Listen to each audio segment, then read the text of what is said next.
For my summative project, I'm going to give you my ministry plan. And to start off with my ministry plan, I need to finish my degree in ministry leadership, and I will have my degree in a semester and a half from Northwest University. And something that I need to start working on now to be successful in my ministry is to have time management and to not procrastinate on things. And that will help me be a successful student, but also a successful leader. I'd also like to continue working for Sean and Krista Smith. They're two traveling evangelists, and the ministry name is Point Blank International. And I want to learn from them. I want to continue to feed their vision and grow with them and grow into a leader role that I know God has called me to be. And I would like to continue to travel with them and see how people's lives get changed when they get an encounter with Jesus.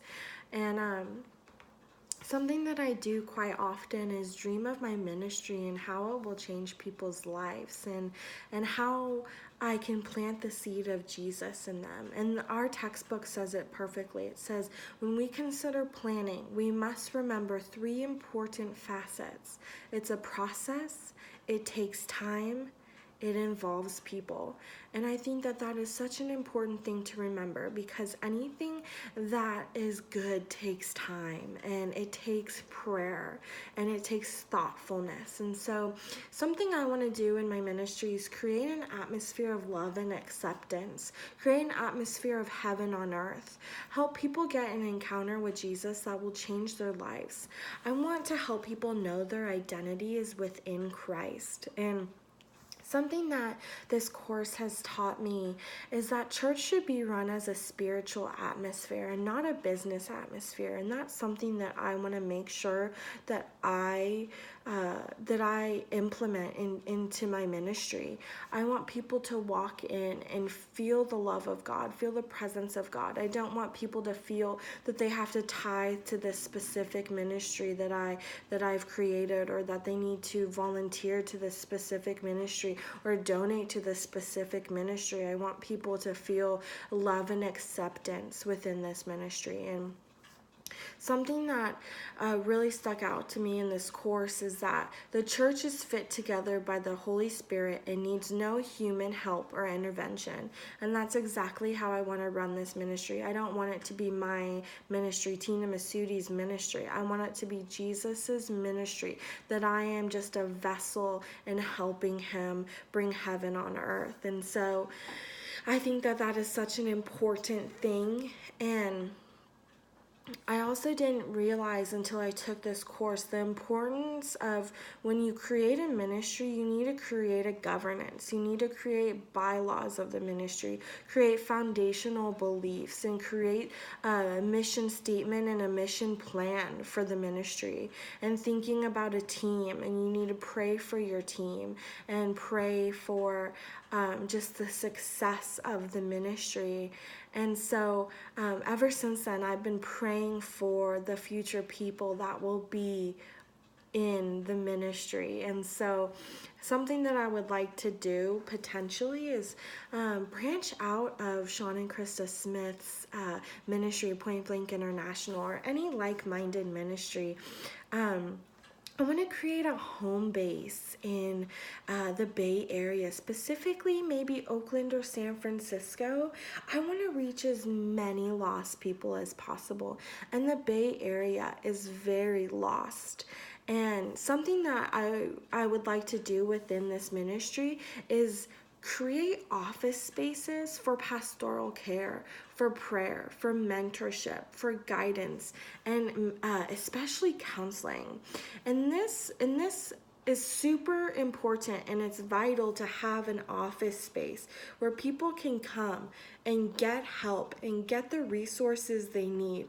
It's not just a phone call. It's not just seeing and getting prayer at a conference. It's creating that relationship with that pastor, with that mentor, with that counselor.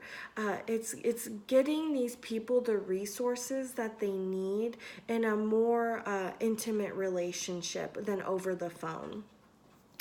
And something that I want to do is since I've been praying for the people that will join my team, I've had a vision of them, and they are mature, God-loving, God-serving, Holy Spirit-led people.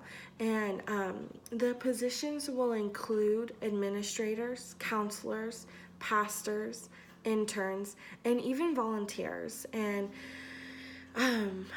like I said before, I've been praying for these people, and 1 Corinthians 14:12 says, "So also you, since you are zealous of spiritual gifts, seek to abound for the edification of the church." NIV. And I think that that is so important, that we use our spiritual gifts for God's glory and for our ministries. And something that I've learned throughout this course is that administration has nothing to do with anything spiritual and or the ministry of the church. But it is so important to have a good administration in our church, because without a sound administration, things will not flourish. Things will fall through the cracks. Important decisions will not be made, and things will be neglected. But by me having a plan, I'll be able to implement these procedures in the future that will be carried out in an efficient manner. Which also goes with something else that I learned. Delegating a task does not mean that you're lazy and you don't want to do the task. You're delegating the task to somebody whose spiritual gifts is more equipped to do that task, so that task will be done in a more efficient and successful way. And once we start doing that, and once we start having people join the team, we get to start changing lives. We get to start counseling people, praying for people, pastoring people, leading and guiding people, getting the word out that we are wanting to help people no matter who they are, no matter if they know Jesus or not. We are all God's children, and we love all of God's children, and that is something that this ministry will make known. That we have a place for all people to feel welcomed and to ask the hard questions, and they won't be chastised for asking these questions. And I think that's super important. And my main point in my ministry is to give people an encounter with God, and to help them give resources and prayer and guidance and counseling to have a better life, and get them in the position to do what God has anointed them to do, and knowing that their identity is within Him. And just making my ministry not a dream, but making it a reality.